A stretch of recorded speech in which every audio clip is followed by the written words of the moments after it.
పాచిపెంట మండలం పద్మాపురం పంచాయతీలో మంత్రి గుమ్మడి సంధ్యారాణి ఆధ్వర్యంలో 230 మంది గిరిజన కుటుంబాలు టీడీపీలో చేరారు. ఒకప్పుడు ఊర్లోకి అడుగుపెట్టనివ్వని గ్రామ ప్రజలు నేడు పూల వర్షంతో ఆహ్వానించి 230 గిరిజన కుటుంబాలతో కలిసి టీడీపీలో చేరడం ప్రజాభిమానానికి నిదర్శనమని మంత్రి గుమ్మడి సంధ్యారాణి అన్నారు.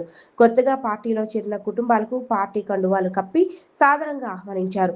ప్రజలకు సుపరిపాలన అందించడమే టీడీపీ ప్రభుత్వ ప్రధాన లక్ష్యమని, గిరిజనుల సమగ్ర అభివృద్ధి కోసం ప్రత్యేక కార్యాచరణతో ప్రభుత్వం ముందుకు సాగుతుందని వెల్లడించారు.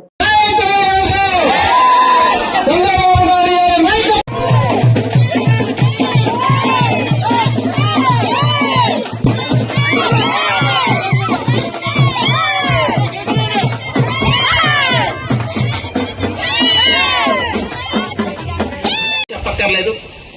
అయితే నేనేమంటానంటే వాళ్ళు 2 సంవత్సరాలు కాముగా ఊరుకొని ఈ రోజు వెన్నుపోటు దినం ఆ దినం అనుకుని ముందుకు వచ్చారు.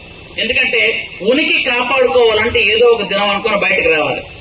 అది తద్దినమైనా పర్లేదు. ఎందుకంటే వాళ్ళకి ఏం కావాలి, ఎవరైనా చచ్చిపోతే బయటకు వస్తారు నాయకుడు. వీళ్ళు అలాగే తయారయ్యారు, వస్తారు బయటికి వచ్చి వెన్నుపోటు దినం అనుకుని వాళ్ళు చేస్తారు. ఎవరికి ఎవరు వెన్నుపోటు పొడిచారు ఒకసారి చూడండి, మీరు ఆలోచించండి. ఒకసారి ఆలోచించండి అందరూ. మీరు అందరూ టీవీ చూస్తారు, చక్కగా మాట్లాడాడు చెప్పండి. ఆయన నాకు తెలియదు అనుకుంటానే చక్కగా మాట్లాడాడు. అంటే ఎవరైనా మాట్లాడగలిగితే చక్కగా మాట్లాడతారు. వాళ్ళ మనసులో బాధ మనకు తెలిస్తేనే నేను ఏమైనా చేయగలుగుతాను. కాబట్టి మనం ఇంతకు పూర్వం ఇప్పటికీ మనకు అదే వ్యత్యాసం. ఇంతకు పూర్వం ఏంటి, మనకు ఐటీడీఏలు ఏమి ఉండేవి కాదు. ఐటీడీకి వెళ్ళలేకపోయేవాళ్ళం. ఇక్కడికి ఎక్కడికి వెళ్ళాలో మీకు ఎవరికీ తెలియదు. ఎక్కడికి వెళ్ళాలన్నా మీకు భయం ఎక్కువ. కాబట్టి అభివృద్ధి ఆగిపోయిందని ఖచ్చితంగా మీ అందరికీ కూడా తెలుసు. ఈ రోజు మీకు ఎన్ని గోకులాలు వచ్చాయి, ఎన్ని పశువులు వచ్చాయి, ఎన్ని మీకు అందరికీ వచ్చిన తర్వాత ఈ రోజు మీకు అందరికి కూడా ఐటీడీఏ ద్వారా వస్తున్నాయి. ఆ ట్రైకార్ లోన్లు ఎప్పుడైతే ఆపేశారో ఆ ట్రైకార్ లోన్ మళ్ళీ వాళ్ళు శాంక్షన్ చేయిస్తున్నాం. మీకు అందరికీ గోకులాలు ఇప్పిస్తున్నాం అందుకోసమే.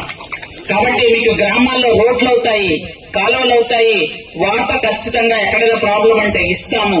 చదువుకున్న పిల్లలకు హాస్టల్ సీట్లు ఉంటాయి. చదువుకోవడానికి హాస్టల్ కూడా మంచి చక్కగా తయారు చేస్తున్నాం.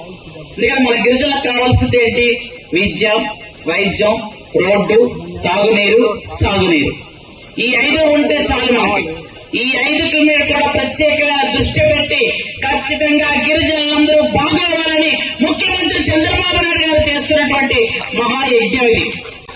ఎందుకంటే మనం ఏ రోడ్లు ఎంతవరకు చాలా మంది పెద్దలు చెప్పారు, మా ఊరికి 1 కోటి రూపాయలు ఇచ్చారంటే మా ఊరికి 2 కోట్లు ఇచ్చారని. మొత్తం మన సాలూరు నియోజకవర్గానికి ఈ 2 సంవత్సరాల్లో 500 కోట్లతో డెవలప్ చేశాము.